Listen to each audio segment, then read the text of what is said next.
Right, good morning everyone. How are you all? I hope everybody is fit and fine at their places. So today we are going to start with our new chapter, which is triangles, right? We are going to start with our new chapter, which is triangles, right? Actually, in this chapter, what are we going to talk about is congruency of triangle. Okay, we are going to talk about congruent triangles. अभी क्या है? I'm going to talk about this. We are going to talk about this, है ना? Now, what do you mean by congruency of triangles? Okay, I am going to talk about this. देखो बेटा, if I talk about two shapes which have exactly same shape and same size, अगर मैं दो figures की बात करूं जिनकी shape भी सेम है और जिनकी साइज भी सेम है, उनको मैं बोलती हूँ कॉन्ग्रुएंट फिगर्स. जैसे एक एग्जांपल लेती हूँ मैं. इफ़ आई टॉक अबाउट, अगर आपकी बुक के पेजेस की बात करूँ, बुक के सारे पेजेस रेक्टेंगल शेप में है, हाँ है, यानी उनकी शेप सेम है और उनकी साइज भी सेम है. ऐसा तो नहीं है एक पेज छोटा है एक पेज बड़ा है. It's not like that, right? Basically ऐसा होता नहीं है, right? So it means book के जो पेजेस हैं वो कॉन्ग्रुएंट फिगर्स हैं, राइट? अगर मैं बात करूं बैंगल की, जो बैंगल्स हैं, दो बैंगल्स हैं, राइट, सेम शेप और सेम साइज के हैं, वो भी क्या है? कॉन्ग्रुएंट फिगर्स हैं. एक बात, अगर मैं एक छोटा सा एग्जांपल ले लूं, जैसे मैं अगर बात करूं, ये एक राइट एंगल ट्राइंगल है, ये भी एक राइट एंगल ट्राइंगल है, सपोज. हाँ, I am not very good in drawings, okay, so please bear with me, okay? All right, so just look here. If I talk about these two triangles, इनकी shape तो मुझे बहुत कुछ same लग रही है, लेकिन इनकी साइज सेम नहीं है, तो they are not congruent. Congruent का मतलब क्या होता है? कॉन्ग्रुएंट का मतलब होता है exactly same shape and exactly same size. जैसे if I talk about A4 size papers, है ना, दो A4 साइज पेपर लो, उनको एक के ऊपर एक रख दो, अगर आप उनको देखोगे तो वो आपको एक पेपर जैसा ही लगेगा. क्यों लगेगा? क्योंकि उनकी शेप भी एग्जैक्टली सेम है और उनकी साइज भी एग्जैक्टली सेम है. So two triangles are said to be congruent triangles if they have exactly same shape and same size, right? अब यहाँ पे हम क्या पढ़ेंगे कॉन्ग्रुएंसी के बारे में, वो थोड़ा सा ध्यान दीजिए, please have a look here, right?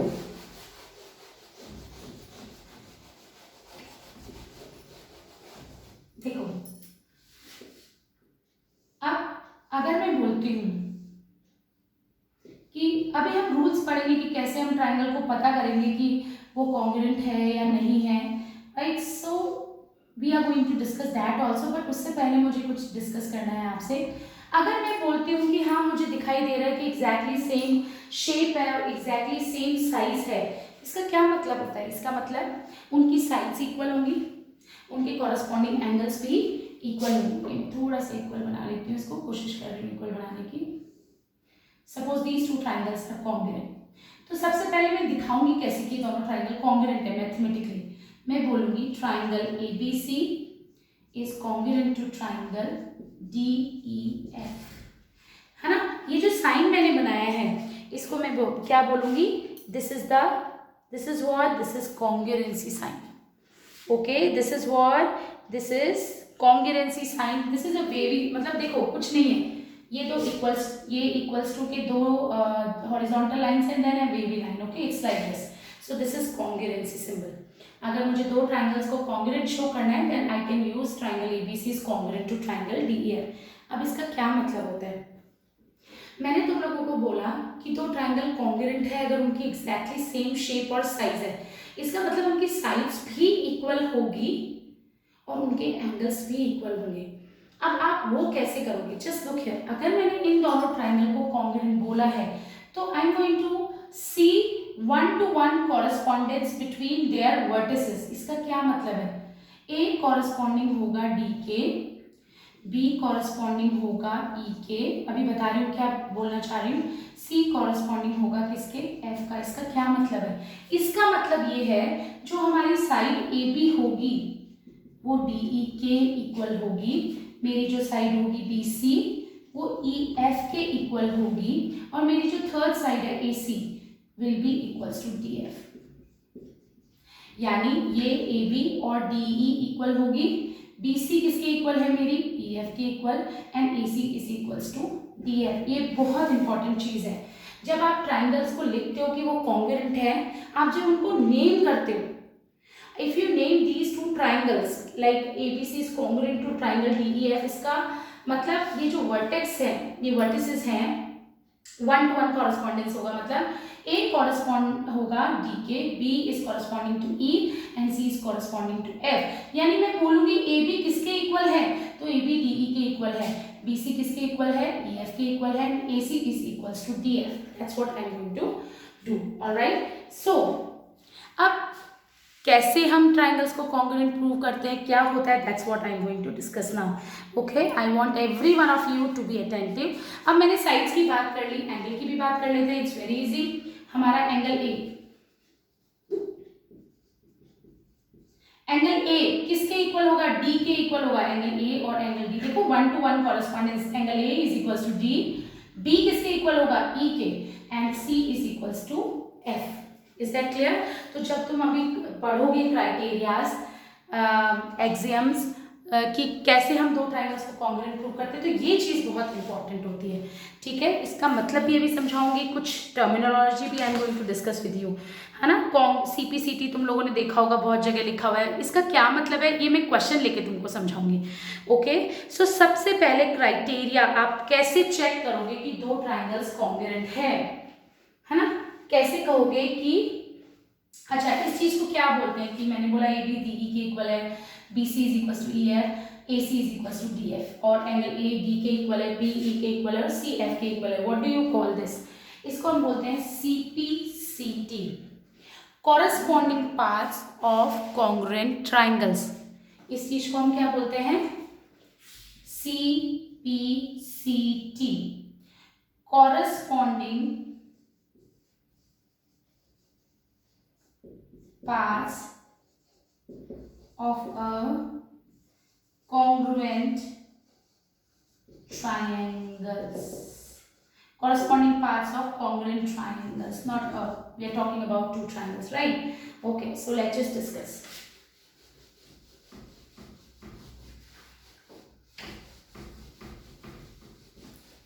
Now, अब हम डिस्कस करेंगे हमारी axiom. Okay, what do you mean bye axiom? Axiom क्या होता है, जो कि हम जिसको हम प्रूव नहीं कर सकते प्रीवियसली नोन फैक्ट्स को यूज करके। जैसे थ्योरम को हम कैसे प्रूव करते थे, थ्योरम के प्रूफ होते हैं, क्यों होते हैं प्रूफ? क्योंकि हम पहले वाली जो चीज़ें हैं जो हमको पता है उनको यूज करके हम नई चीज़ प्रूव कर देते हैं, तो उसको हम थ्योरम बोल देते हैं। लेकिन एक्सियम क्या होता है बेटा? एक्सियम वो चीज़ होती है जिसको हम प्रूव नहीं कर सकते पहले के रिजल्ट्स को यूज करके, है ना, हम उसको ट्रू अज्यूम करते हैं एज इट इज, जो भी गिवन है। So now just look here, अगर मैं बात करूं तो पहला मेरा एक्सियम है वो है SAS कॉन्ग्रुएंस रूल। फर्स्ट जो है वो मेरा क्या है, SAS कॉन्ग्रुएंस रूल। क्या है ये SAS? ये कहता है कि अगर दो ट्राइंगल्स हैं, कोई से भी दो ट्राइंगल्स हैं, उनकी कोई भी दो साइड्स इक्वल है, दो ट्राइंगल्स की दो साइड्स इक्वल है, उनके बीच में जो एंगल है वो भी इक्वल है, तो मैं कह सकती हूँ कि वो दोनों ट्राइंगल कॉन्ग्रुएंट है। मैंने बोला हमें कैसे पता चलेगा कि दो ट्राइंगल कॉन्ग्रुएंट? ऐसा तो है नहीं, तुम्हें डायग्राम दिया होगा, तुम उसको कट करोगे, फिर उसको चेक करोगे कि तुम्हारी साइज और शेप सेम है या नहीं है। So just look here how we are going to do. एक छोटा सा एग्जाम्पल लेंगे। Suppose this triangle ABC and this is triangle, let's say DEF, है ना, और मैंने बोला ये 3 सेंटीमीटर है, ये 4 सेंटीमीटर है, and this is 30 degree suppose, और यहाँ पर भी 3 सेंटीमीटर है, 4 सेंटीमीटर है, और ये 30 डिग्री है। SAS, side angle side, side angle side. मैंने बोला दो ट्राइंगल्स हैं, ओके, अभी मैं लिखवा भी दूंगी what do you mean by that. Okay, SAS, it says two triangles are congruent if two sides and the included angle of one triangle, two sides and included angle of the triangle, included angle of one triangle are equal to the two sides and the included angle of included angle of others triangle, तो उन दोनों triangles को हम congruent बोल सकते हैं। कैसे?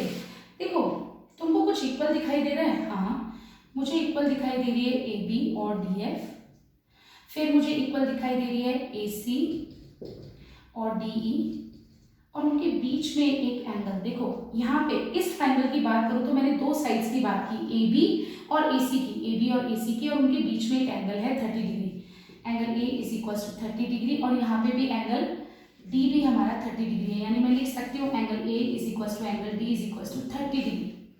देखो बेटा, ये 30 डिग्री है, ये 30 डिग्री है, ये वाली साइड ए बी, मैंने सिर्फ लिखा है कि मुझे ये इक्वल दिखाई दे रहा है। अब SAS means what? SAS means आप जब दो ट्राइंगल्स को देख रहे हो तो अगर दो sides and included angle of one triangle, two sides and included angle of one triangle is equals to two sides and included angle of another triangle, then the two triangles are congruent. मतलब मैंने देखा कि मैंने इस triangle की बात की तो मैंने दो साइड्स की 3 और 4 और उनके बीच में एंगल लिया 30 डिग्री। सिमिलरली मैंने इस ट्राइंगल की बात की तो मैंने दो साइड्स ली 3 और 4 और उनके बीच में जो एंगल था वो लिया 30 डिग्री। यानी SAS कॉन्ग्रुएंस रूल से I can say that these two triangles are congruent. SAS क्या बोलता है? वो बोलता है जब आप एक ट्राइंगल की दो साइड्स और उनके बीच वाला एंगल ले रहे हो और दूसरे ट्राइंगल की भी दो साइड्स और उनके बीच वाला एंगल अगर इक्वल है तो दोनों ट्राइंगल्स क्या हो जाएंगे? कॉन्ग्रुएंट हो जाएंगे। अब ठीक है, कॉन्ग्रुएंट तो हमने कर दिया, इनकी नेमिंग बहुत इंपॉर्टेंट है। मैंने बोला CPCT, मैंने तुमको बताया था corresponding parts of the congruent triangles, है ना? तो वो चीज़ सेटिस्फाई होनी चाहिए। मतलब जब मैं नेमिंग करूँ तो ABDF के इक्वल आना चाहिए, ACDE के इक्वल आना चाहिए और एंगल A और D इक्वल आना चाहिए। सो मैं कैसे नेमिंग कर रही हूँ, just have a look here. मैंने बोला A और D इक्वल आना चाहिए, A और D। अब बात हो रही है AB DF के इक्वल होनी चाहिए, नाउ AC DE के इक्वल होनी चाहिए। देखो जरा, ये दोनों ट्राइंगल कॉन्ग्रुएंट होंगे, राइट? ये दोनों ट्राइंगल क्या होंगे? हमारे कॉन्ग्रुएंट होंगे। सो अब देखो, मैं चेक करूं कि ये क्या सेटिस्फाई कर रहे हैं इसको। हाँ, कॉरेस्पॉन्डेंस को सेटिस्फाई कर रहे हैं क्या? AB किसके इक्वल होना चाहिए था? DF के, हाँ है। मतलब naming you need to take care. AC किसके इक्वल होना चाहिए? DE के, हाँ है। And then A should be equals to D, AB D के इक्वल है, यानी these two triangles are congruent by SAS congruence criteria.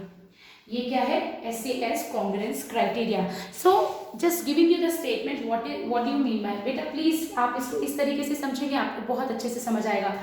दो साइड्स अगर आप इस ट्राइंगल की ले रहे हो, देखो अगर ये 30 डिग्री दिया हुआ होता तो ये दोनों ट्राइंगल कॉन्ग्रुएंट नहीं होते, क्योंकि SAS कॉन्ग्रुएंस रूल कहता है दो साइड्स आप जो ले रहे हो इक्वल, 3 3 4 4, तो अगर ये बीच वाला angle if you are taking SAS side angle side included angle, तो यानी you need to take this angle.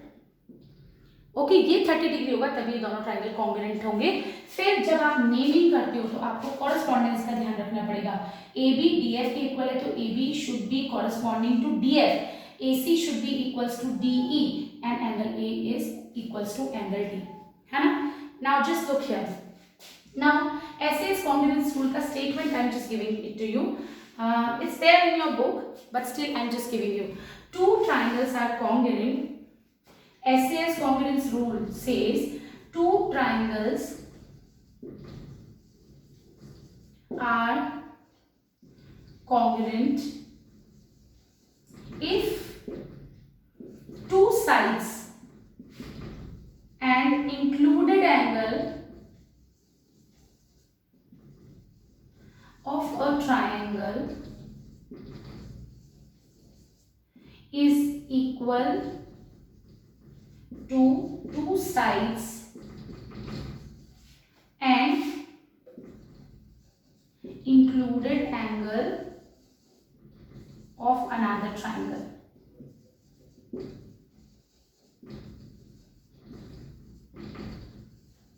Okay, तो ये हमारा फर्स्ट रूल है कॉन्ग्रुएंसी चेक करने का, राइट? सिमिलरली हमारे और भी रूल्स हैं। तो second rule now I am going to discuss with you is what?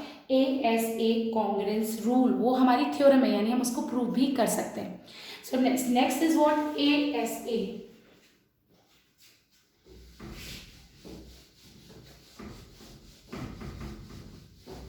ASA means what, angle side angle, दो एंगल्स और उनके बीच में included side, right, ASA, just look here.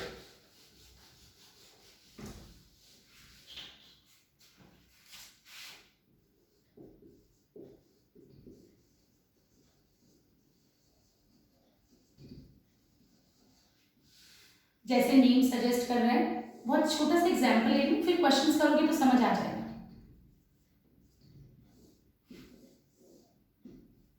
I am taking two triangles, ASA angle, side angle. जैसे मैं बोल रही हूँ ये एंगल 20 है, दिस इज 30 डिग्री, ओके, ये 20 डिग्री है, ये 30 डिग्री है, this is 5 centimetre, this is also 5 centimetre. देखो ASA, दो angles and the included side, included side मतलब उन दोनों एंगल, ये जो वर्टेक्स है A और C, उनके बीच में जो साइड है।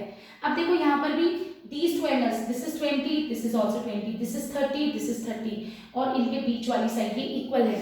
तो ASA congruency rule says two triangles are congruent if two angles and included side of one triangle is equals to two angles and included side of another triangle। तो हम उन दोनों triangles को क्या बोल सकते हैं, क्या बोल सकते हैं उनको, congruent triangles बोल सकते हैं। अब इसमें हमको क्या क्या दिख रहा है, देखो बेटा, अगर ये यहाँ 5 सेंटीमीटर होती तो ये ट्राइंगल कॉन्ग्रुएंट नहीं होते, राइट, ये नहीं होंगे। आपकी ASA सेज दो angles and the included side, ठीक है, सो दिस इज 5 सेंटीमीटर ना, यानी इसमें आपको दिखाई दे रहा है एंगल A और एंगल E 20 डिग्री ईच। पहली चीज आपको जो इक्वल दिखाई दे रहा है पहले वो देख लो, फिर कॉन्ग्रुएंसी रूल को चेक करो एप्लीकेबल है या नहीं।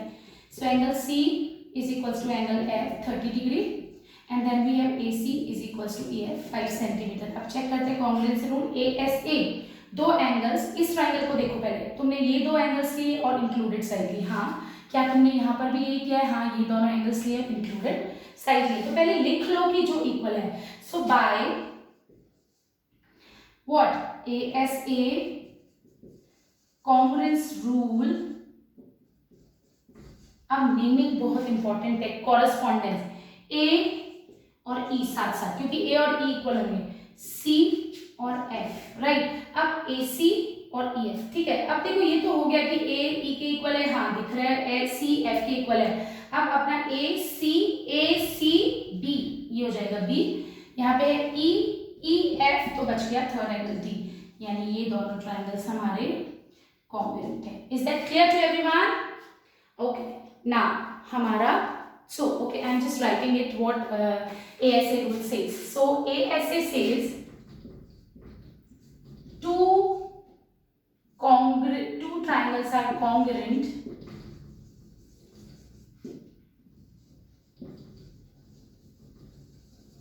if two angles,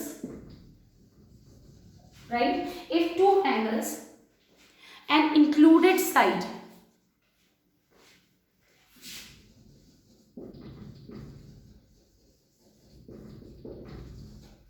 of a triangle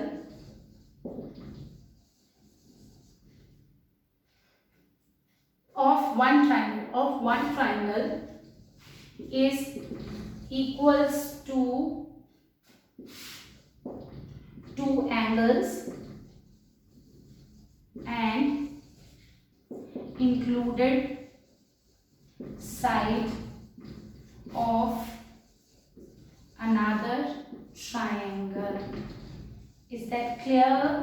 अगर दो angles and included side of one triangle is equals to the two angles and included side of another triangle, then we say that the two triangles are congruent by ASA congruence rules, right? Is that very much clear to you? All right, so two triangles are congruent if two angles and included side of one triangle is equals to two angles and included side of another triangle, then we say that the two triangles are congruent by ASA congruence rule. Okay, now next rule, next, right, हमने अभी तक कौन से दो rules पढ़े हैं, SAS, right, and एक और पढ़ा था ASA, राइट। पहले हमने पढ़ा था SAS congruence rule, which is an axiom, and now we have studied ASA. Is that clear to everyone? Alright, so that's it for now. We will continue with this chapter in our next session. Okay, thank you.